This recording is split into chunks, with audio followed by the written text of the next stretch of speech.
साथियों नमस्कार। आप जानते हैं कि मैं S P Singh, general secretary all India loco running staff association. मैंने एक सीरीज शुरू की है डी&ए रूल के ऊपर। आज तीसरा वीडियो मेरा डी&ए रूल के ऊपर में है कि आप आरोप पत्र जो होता है इसकी शुरुआत कैसे की जाती है, और यदि आरोप पत्र आपको मिल गया तो उसके क्या तरीके हैं बचाव के।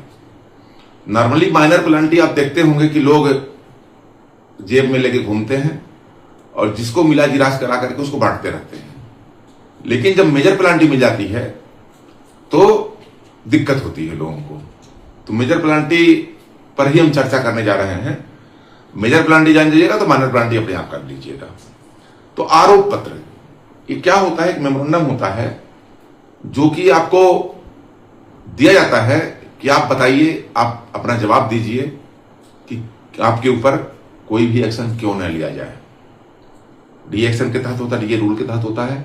यह 1968 का रूल 9 है। रूल 9 में आप जब जाइएगा तो पाइएगा कोई कंप्लेन होता है, और कंप्लेन के माध्यम से डिस्प्लिन अथॉरिटी के सामने पुटअप किया जाएगा, और डिस्प्लिन अथॉरिटी देखेंगे कि कंप्लेन स्पेसिफिक है कि नहीं है। यदि कंप्लेन स्पेसिफिक नहीं है तो वह एक फैक्ट फाइंडिंग इंक्वायरी करवाने के लिए ऑर्डर करेंगे। फैक्ट फाइंडिंग इंक्वायरी ऑर्डर होने के बाद उसके द्वारा प्रारंभिक रीजन प्राइमा फेसी कॉज तय कर दिया जाएगा।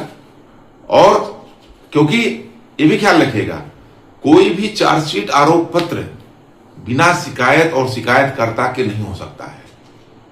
एक कंप्लेन होना जरूरी होता है और एक कंप्लेनेंट होना जरूरी होता है। वह चाहे डायरी हो, चाहे कोई लिखित लेटर हो, कोई शिकायत हो, किसी न किसी के द्वारा यह आपके ऊपर एक कंप्लेन शिकायत किसी के माध्यम से किया जाएगा, तभी आपको चार्जशीट जारी होगा। अब आरोप पत्र जारी हो गया, तो आरोप पत्र मेजर पेनल्टी जारी होने के बाद ऐसे हम फैक्ट फाइंडिंग में बाद में जाएंगे, अगले जो वीडियो लाएंगे उस फैक्ट फाइंडिंग में जाएंगे। आरोप पत्र जारी हो जाने के बाद हम कल डिस्प्लिन अथॉरिटी बताए थे आपको कि डिस्प्लिन अथॉरिटी कौन हो सकता है। आरोप पत्र जारी हो जाने के बाद यह स्थिति आएगा कि उसमें आरोप पत्र को आपको दे दिया जाएगा। मेजर पेनल्टी चार्जशीट में 4 अनेक्जर होंगे, अनेक्जर 1, अनेक्जर 2, अनेक्जर 3, अनेक्जर 4। इसकी डिटेल चर्चा हम उसके बाद करेंगे। पहले हम बता दें कि आपको आरोप पत्र मेजर पेनल्टी चार्जशीट SF5 जिसको बोलते हैं, रेलवे में स्टैंडर्ड फॉर्म 5 आपको मिला। अब SF5 मिलने के बाद उसमें देखिएगा, पहला पेज जब पढ़िएगा आप तो उसमें पूरे कंडीशन लिखे हुए हैं क्या क्या होगा।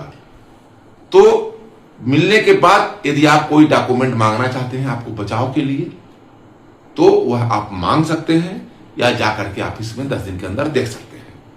यदि आपको डॉक्यूमेंट सब दे दिया गया है और कोई डॉक्यूमेंट आपको जरूरत नहीं है तो आप सीधे 10 दिन के अंदर जवाब दे सकते हैं।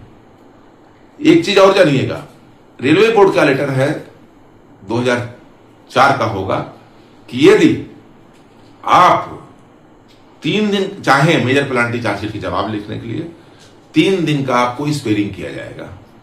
लेकिन यह यदि आप डॉक्यूमेंट मांगेंगे तो इस पे लागू नहीं होगा, क्योंकि 3 दिन स्पेयर कर दिया गया तो आपको फिर अगला 10 दिन का मौका नहीं मिलेगा। इसी में आपको करना है, इसलिए सावधानी बरतें।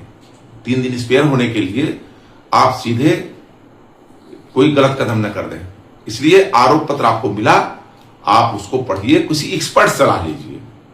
एक्सपर्ट बने, समाज में बहुत डिफेंस काउंसिल के नाम पे फर्जी बन के घूम रहे हैं लोग स्पेयर होने, उनको डी&ए का कोई डी नहीं मालूम है, बुरा नहीं मानेंगे मेरे बात को। तो आप किसी एक्सपर्ट से सलाह लीजिए और आरोप पत्र का जवाब 10 दिन के अंदर दीजिए। अब लोगों के दिमाग में है कि आप खोज रहे हैं, डिफेंस काउंसिल नहीं मिल रहा है तो हम एक्स पार्टी हो जाएंगे, ऐसी बात नहीं है। आरोप पत्र मिलने के बाद 3 प्रक्रिया की जाएगी। यदि आप जवाब दे देते हैं तो डिस्प्लिन अथॉरिटी क्या करेंगे, जवाब पढ़ करके चार्जशीट को ड्राफ्ट कर सकते हैं। दूसरा चीज, यदि वह ड्राफ्ट नहीं करते हैं तो स्टेट वे माइनर पेनाल्टी दे सकते हैं। ख्याल रखिएगा, माइनर पेनाल्टी का ही पनिशमेंट दिया जा सकता है स्टेट वे, ये नहीं कि मेजर दे सकते हैं। ऐसा देखा गया है कि पहला जवाब में कोई गलती कर दिया, माफीनामा लिख दिया, तो तुरंत उसको रिमूव सीआर और रिटायरमेंट कर देते हैं। ऐसा नहीं हो सकता है। इसलिए पहले जवाब पर या तो ड्राफ्ट किया जा सकता है या तो इंक्वायरी ऑफिसर नॉमिनेट किया, माइनर पेनाल्टी दिया जा सकता है। यदि माइनर पेनाल्टी पनिशमेंट नहीं दिया गया तो कोई इंक्वायरी ऑफिसर नॉमिनेट किया जा सकता है। इसलिए पहला जवाब देना ही है ऐसा जरूरी नहीं है। यदि नहीं देंगे तो क्या करेंगे, या तो माइनर दे देंगे, नहीं तो इंक्वायरी ऑफिसर नॉमिनेट कर देंगे। इसलिए आप घबराइए नहीं।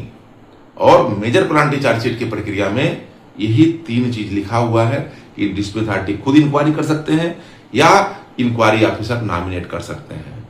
यही इतना हम बोलेंगे, ज्यादा अभी अगले वीडियो में हम बताएंगे, क्योंकि ज्यादा दे देंगे तो आप लोग शायद उब जाएंगे। इसलिए धन्यवाद। इनकलाब जिंदाबाद, एलआरसी जिंदाबाद।